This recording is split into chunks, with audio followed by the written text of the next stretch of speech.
Hi, thanks for coming to my channel. I'm your Everyday Joe. Today I'm going to be making a pizza using a cauliflower crust, and we're going to bake it in the power air fry oven. Stay tuned.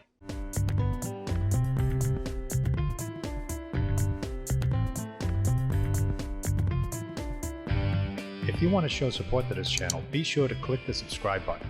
And to stay up to date on new content, when we release it, ring the notification bell. Now let's get into the video. All right, this recipe is pretty easy. We're going to be using cauliflower. I'm using this cauliflower.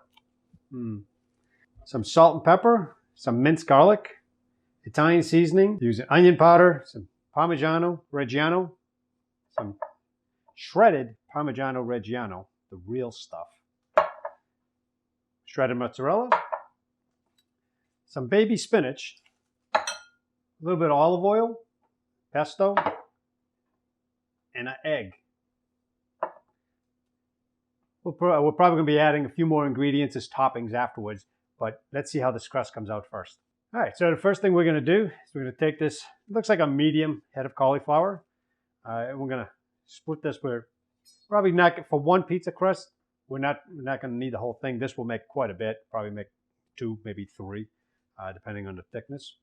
So we're just going to split this down the middle, like this.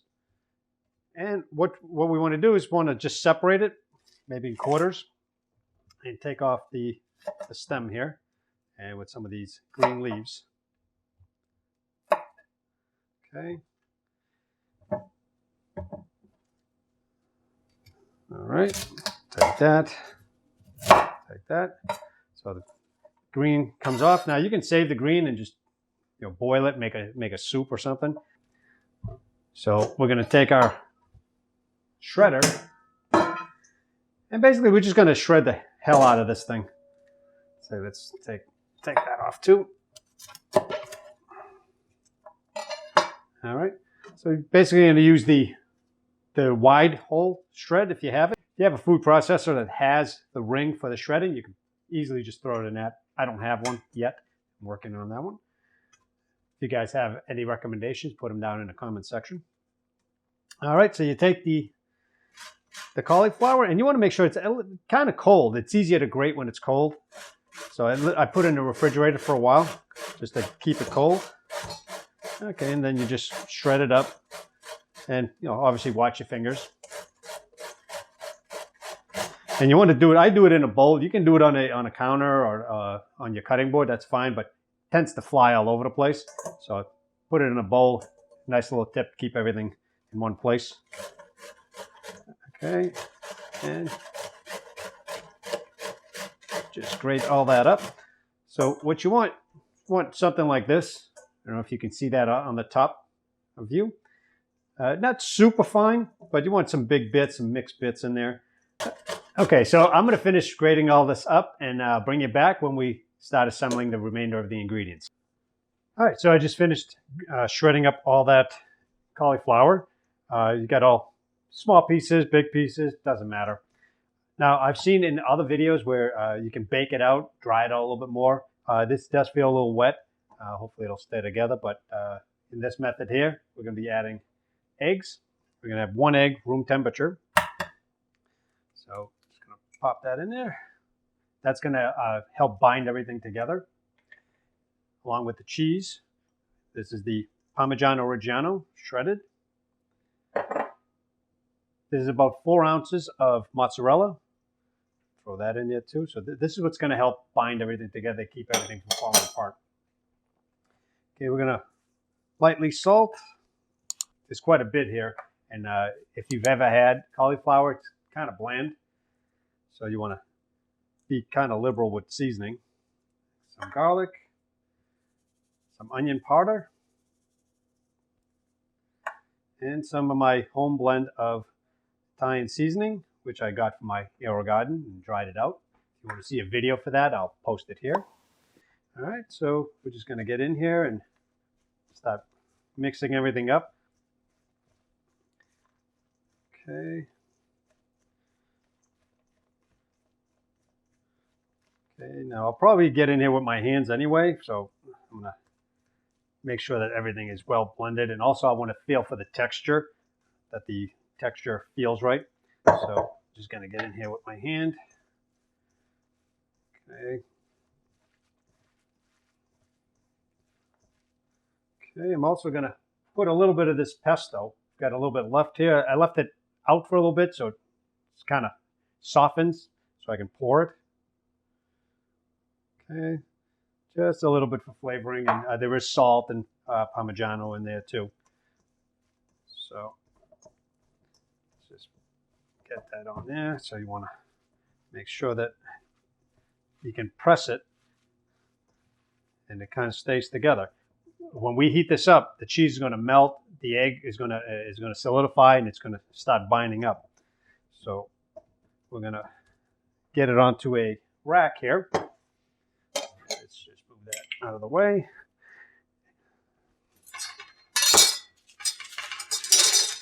Okay.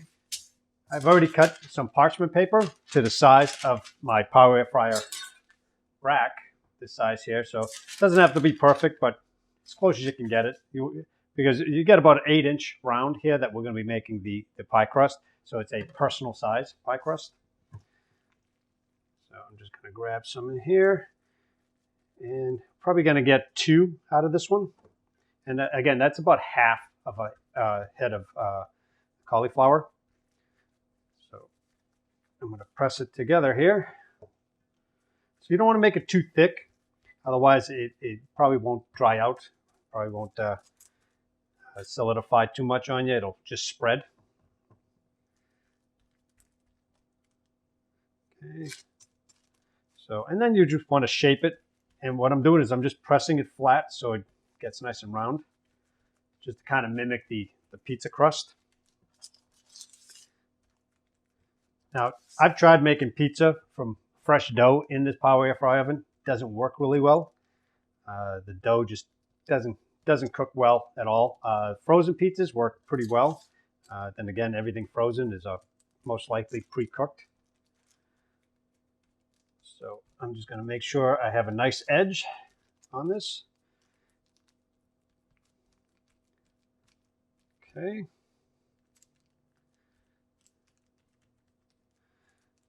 Okay, like that. All right. And you want to leave a little bit of space, about 1 inch around, because it may spread out a little bit. So I wouldn't add any toppings here because we want to give it a first bake just to get it to set. Now, you can also put this in the freezer for about 5 or 10 minutes and let it set. That way it'll cook up fine.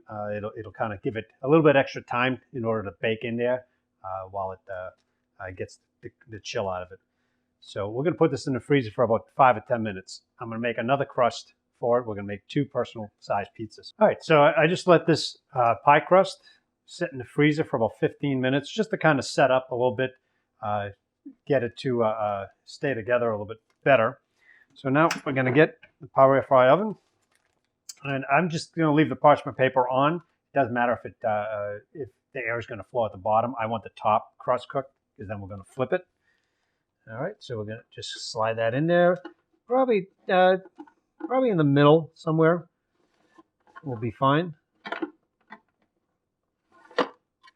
Okay, and we're going to turn the power on. I'm going to use the French fry setting, 400 degrees for about 15 minutes. Set that on. We're going to keep an eye on it. We don't want it too toasted at the top, but toasted enough where it'll sit. And I'll show you what that looks like before we move on to the next step. All right, so now it's been 15 minutes at 400 degrees. We're going to give it a flip here. I've got my small pizza peel. So I'm going to take this out here, slide that out, and you can see kind of toasted up nicely. It is still pretty soft. I'm just going to try to peel that over. Okay. You know what? I'm just going to flip it real fast. Hopefully I don't dump it. Hey, that's pretty good. So, just peel the paper off. Okay, so now we're going to put this in for another about 10 minutes, maybe a little bit less. We'll keep an eye on it. Okay, again, about halfway. Put that in there. Close it. 400 degrees. About 10 minutes.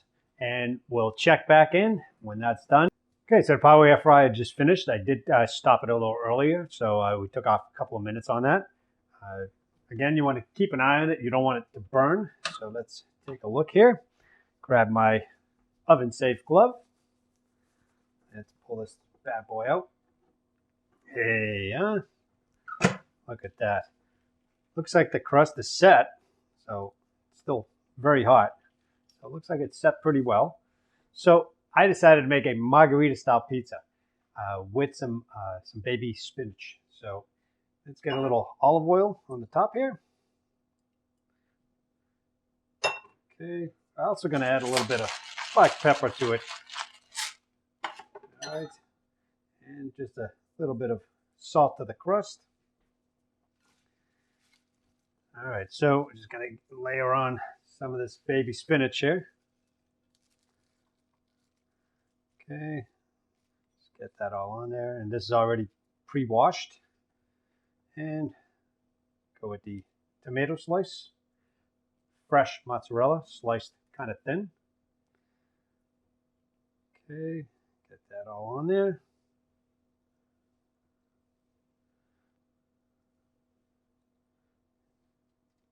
Here, and one last piece right there. All right, just gonna wipe my hands a little bit. We're gonna take some fresh Parmigiano Reggiano for the top here. Just a little bit. It's already in the crust, but we want to add a little to the top here.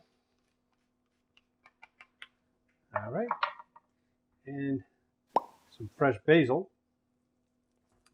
And we're just going to tear some and add it to the top here. You can add full leaves too. So just going to add a few leaves to the top, make it look nice and pretty. Like that. Okay, there's some more here. And fresh basil, excellent. You can use dry basil if you like. That's up to you if you don't have any fresh basil. Use anything you want as a greenery, because if it's a margherita, it's an Italian style pizza. It's red, white, and green, or green, white, and red are the colors for a true Italian pizza. All right, so here we have it. I'm going to drizzle just a little bit more olive oil to the top for more flavoring. Here you have your margherita. Now, you can add ranch to it. The ranch will give it more flavor. So, I like ranch. You don't have to do this part, but I like adding a little bit of ranch to it. Just to make it look nice. And give it a little bit of that ranch flavor. Okay, so I also decided to make a pepperoni and cheese pizza. I added a little bit of tomato sauce with some mozzarella cheese and pepperoni. So let's give that a try here. So basically stuck together pretty well. I mean, not like regular dough, but regardless, still very hot. Just came out. So you can see cheese kind of nice, huh? You know the cheese is just going to make this better, right? Mmm. Mmm. Mmm. So just going to give this a bite here.